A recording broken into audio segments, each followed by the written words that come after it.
Dear students, we talked about various extraneous factors which are potentially in a position to contaminate our results, and they may be influencing the results of our research study, right? So out of so many extraneous factors, we have control group contamination. Control group contamination is when there is some influence on the data because of the control group. So in this session, we are going to discuss about the control group contamination as a potential factor while influencing our research data, right? In many studies, we may be having more than one group, right? And we would be like, in particularly in experimental studies, pure experimental studies, we have two types of groups. Like one is the experimental group and the other is control group. Experimental group is the group which is treated, which is, experimented with by the researchers.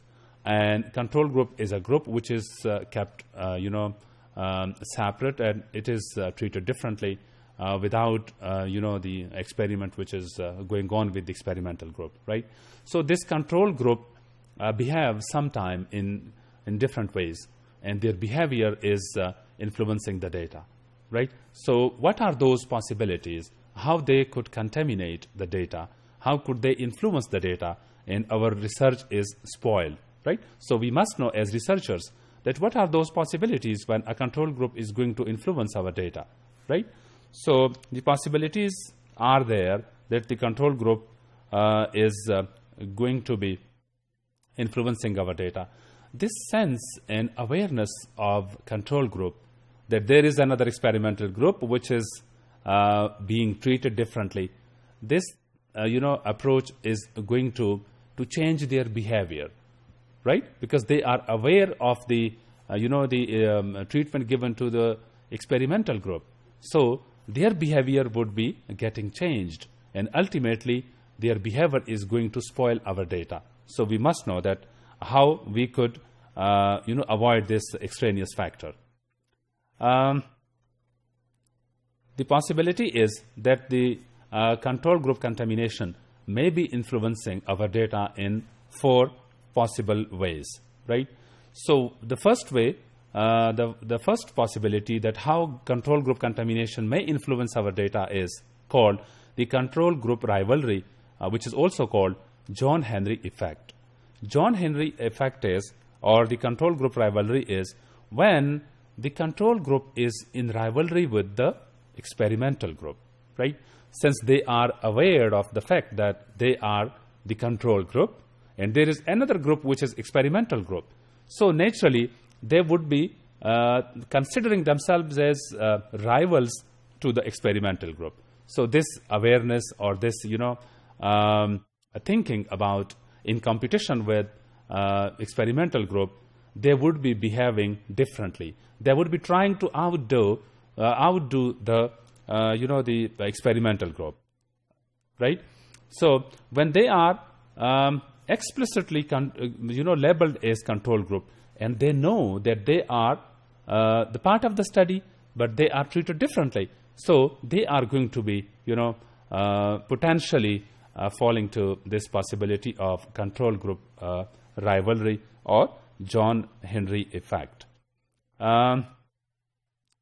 The possibility is, like, how could you avoid this extraneous factor, is that you would be keeping secret that which group is controlled or which is the experimental group. And there are research studies in which the researchers are trying to keep them separate because they are not in close proximity, so there is no interaction between the two groups, and they don't know that which group is dealt how, right? So what sort of treatment is given to them, right?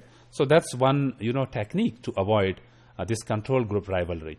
There is another possibility that our control group contamination may be taking place, and that is the experimental treatment diffusion, right? So it's a compromise sort of thing, right? This is different than the control group rivalry because of the treatment conditions which are given to the experimental group when they tell to the control group that they are dealt differently by the researchers, right? So that would be, making the control group a bit aware about their feelings regarding the researchers, and they would possibly be, thinking about their treatment in terms of their performance. So the control group performance would be different, and since they know that they are dealt differently and the experimental group is dealt differently, right? So they would be just trying to behave in a different way, and they may be trying to, like in the previous example, the John Henry effect, they were supposed to be in rivalry with the experimental group. But within this, possibility of control group contamination, they are just, in a position to think that since they are treated differently, they would be behaving differently. Here, the competition is not involved. They are not in rivalry to that level. But since they consider that they are dealt differently, they think that they should be, behaving differently. So that's another possibility. And we have one third possibility, which is called compensatory equalization of treatments, right? So this is when the control group is aware of their treatment by the researchers, right? And they know that there is extra material or special treatment given to the experimental group, right? And they know that the experimental group is the priority of the researchers, right? And they are maybe not given any treatment, or they are differently treated, right? So in this case, they would be just trying to equalize. They may be complaining of the behavior, or if they are not explicitly giving or complaining, then they would be behaving implicitly because they think that they are treated differently. There are some other people, some other group in the study who is the favorite of the researcher. So that's going to be unconsciously or maybe implicitly influence the behavior of the control group. So that's another possibility, and the results would be distorted because there is a difference between the two, and they know that the difference is there, so the result might be distorted. The last type of control group contamination is that the demoralization of the control group, when they are not actually willing to participate in a natural way, right? Since they know that they are control group, and there is another group which is experimental group, and that group is dealt differently, right? So they are demoralized, and they are unwilling to participate in a natural way and up to the maximum possibility of their potential. So this feeling and this behavior is going to contaminate the data, and it's a potential contaminator, right? So researchers, they plan in order to face such a situation, and they strategically, very carefully plan. There are some techniques that how could you diffuse this sort of situation on the part of control group. You may be keeping them secretly.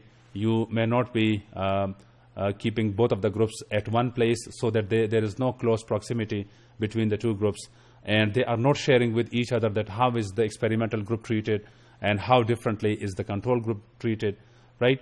And they might be just making sure that the control group is behaving, it is taking part in the the research study as natural as possible, right? So these are some of the tips that how could we avoid this extraneous factor of control group contamination, and in order to keep our data as pure as possible and as accurate as possible.